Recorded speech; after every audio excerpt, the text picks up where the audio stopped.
자, 다섯 번째 미가야입니다. 853년 1년을 사역을 합니다. 거짓 선지자와 맞서서, 돌 같으면 이단이죠. 맞서서 하나님 말씀을 선포한 사람입니다. 400명의 선지자들과 싸워서 이긴 그러한 사람이죠. 외로운 사람이죠. 이때 누구예요? 아합 때입니다. 아합 때 많이 등장한 것은 아합이 굉장히 잘 살 때였고 문제가 많았다. 이세벨이라는 사람 때문에 그걸 말해주고 있죠. 아합 왕의 죽음을 예언한 사람, 그죠? 이런 사람이 미가야, 이게 미가야입니다. 그러니까 400명 선지자들은 전부 다 전쟁에서 이스라엘 이긴다고 말했을 때 혼자 유일하게 아니라고 말한 사람이 미가야입니다. 선지자는 때로는 노라고 말할 수 있어야 되겠죠. 목사가 다 이해하면 안 되잖아요. 노라고 말, 참 어렵습니다. 노라고 말하는 것이 그러한 사람이다. 또 이 사람이 설명한 하늘회의 환상을 봅니다.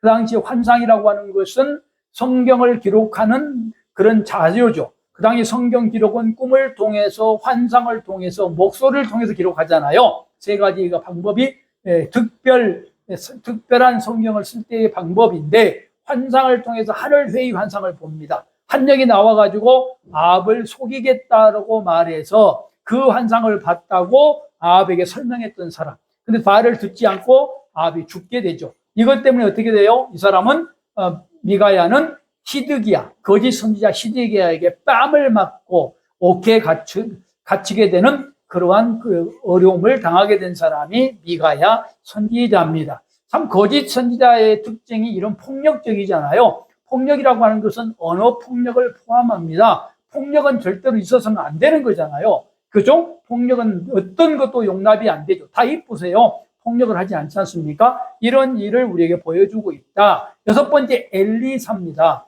850년부터 800년까지 50년 동안 비문필 선지자로 활동을 합니다. 이 사람의 특징은 기적이에요. 기적이라고 하는 것을 가지고 사역을 합니다. 사람마다 달라요. 어떤 사람은 기적으로, 어떤 사람은 설교로, 어떤 사람은 기도로, 이렇게 사역이 다르다고요. 그렇잖아요?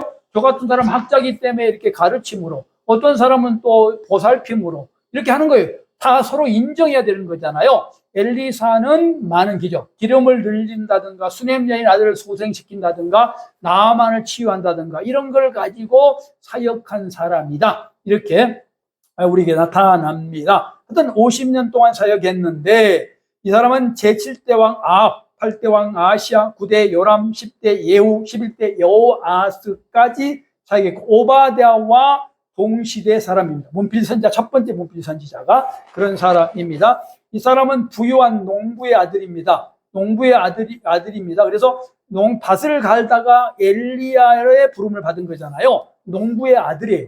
희한하게도 우리 예언가 중에, 선지자 중에 유명한 사람의 농부의 아들, 그 당시에 별로 같이 인정받지 못한 사람이 등장한 것도 특별하죠.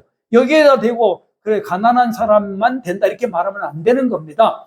특별한 상황에 따라서 필요하기 때문에 그런 것이다 하는 것이죠. 어떤 엘리야를 섬깁니다. 그리고 제자로 훈련을 받게 되고요. 그리고 선지자 제자들을 공동체를 이끄는 지도자입니다. 선지자 오늘 같으면 신학대학원 총장쯤 되는 그런 공동체를 이끌어가는 그러한 사람이다라는 것입니다. 이 사람이 했던 일이 뭘까요? 가난한 과부에게 기름을 채워주는 일, 그죠? 수넴 여인 죽은 아들을 살리는 일, 독이 든 음식을 정결하게 하는 것, 잃어버린 도끼가 물 위에 떨어오게 하는 것이 엘리사잖아요. 왜 이렇게 했을까요? 이 사람은 일상생활과 밀접한 사역을 한 겁니다. 자, 일상생활과 밀접한 생활, 즉 말하면 가정생활과 밀접한 것도 목회라고요. 저한테 이런 말을 물어봐요. 어떤 목사님 저는 우리 가족들, 가정을 위해서 기도하고 가정교회를 합니다. 우리 자녀밖에 없고 아내밖에 없습니다. 제가 지금 목회 실패한 겁니까? No! 성공이에요. 자기 자식만 잘 키워서 신앙생활 잘하게 만들고 아버지와 같이 예배하는 것이 큰 기적입니다. 저도 3기 사역을 할 때 우리 자녀들 중심으로 시작을 했어요. 5명이 시작을 했습니다. 근데 뭐냐면 굉장히 중요해요. 지금도 가족끼리 예배를 드립니다만은 얼마나 중요한지 몰라요. 우리 아들이 사회생활 나가잖아요. 아빠를 통해서 메시지를 듣고 하는 것이 성공적인 목회인 겁니다. 수고하면 많은 게 목회가 아니라 수 많은 것도 역할이고 수 작은 것도 역할이지만 가정을 일상적인 것과 밀접되어 있는 것이 이게 왜 엘리사 사역이라고. 자 보세요. 하는 일이 뭐예요? 가난한 과부 살리고 목사가 돼가지고 맨날 가난한 과부나 살리고 수냄 여진 죽은 아들이나 살리고 독이 든 음식이나 정결하게 만들고 잃어버린 도끼나 떠오르게 만들고. 우리가 볼 때 그 목회자 다 온 거예요. 목회자는 멋있게 수천 명 앞에서 설교하고 멋있게 대중적인 일을 해야 된다고 생각하잖아요. 아니라고요. 엘리사가 그랬던 엘리사가. 물론 엘리사는 아람 장군 나만의 나병을 치유합니다. 무슨 말이에요? 이 사람이 하나님을 믿냐 안 믿냐의 차이가 아니에요. 이 하나님을 믿는 자들은 믿지 않은 자들에게도 하나님의 형상으로 만들어진 사람들이기 때문에 사역을 해야 되는 거예요. 이게 멋진 거잖아요. 장자잖아요. 장자는 장남이 뭐예요? 장남이라고 하는 것은 지금 내 마음에 안 들어도 내가 선을 베푸는 게 장남이에요. 그 예수 믿는 사람, 하나님 믿는 사람은 장남인 거거든요. 지금 아람하고 지금 뭐예요? 왼수 관계예요. 근데 그를 돕지 않습니까? 이것이 장남이고 하나님을 믿는 자고 교회의 역할이라고요. 그냥 불교가 불났는데 불교 저주하고. 불교가 구원을 받지 못하는 것은 맞죠. 우리 기독교 원리로 말하면. 그러나 그들을 저주하면 되겠어요? 내 마음에 안 들다고. 그게 어떻게 장자겠습니까? 온 세상을 하나님이 창조하셨어요. 불교도 하나님 아래에 있어요. 그렇죠? 이단은 잘못된 것이고 이단에 빠져서는 안 돼요. 그러나 불쌍히 얘기할 책임이 우리한테 있는 거잖아요. 그죠? 그런 것들이 우리에게 필요한 것이라는 거죠. 그 다음에 이제 전쟁에도 이 사람은 따라갑니다. 엘리사가 종군 목사가 된 거죠. 사마리아 성이 포위됩니다. 그죠? 사마리아 성이 포위되는데, 그때 어떻게 돼요? 실제로 역전을 시키는 일을 합니다. 전쟁에도 이렇게 되고요. 왕들의 등극에도 영향을 끼칩니다. 왕국의 등극, 실제로 등극에 영향을 끼치지 않았지만 제가 조사를 해봤어요. 8대 왕 아하시아입니다.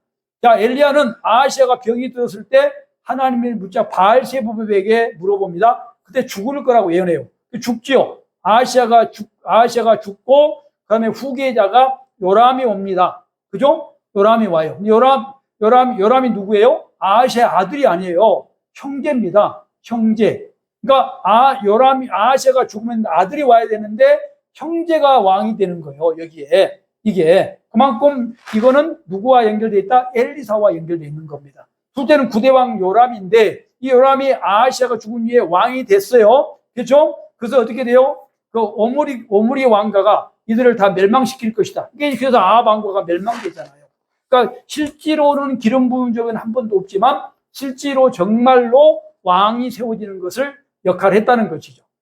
그 다음에 이제 세 번째는 10대 왕 예후입니다. 예후 왕조가 세워져요. 이것도 누가? 엘리야가 예언합니다. 기름 붓지는 않아요. 그러나 실제로 예후 왕조가 세워지는 데에 엘리사가 역할을 했다. 뭐까지 역할을 했다는 거예요?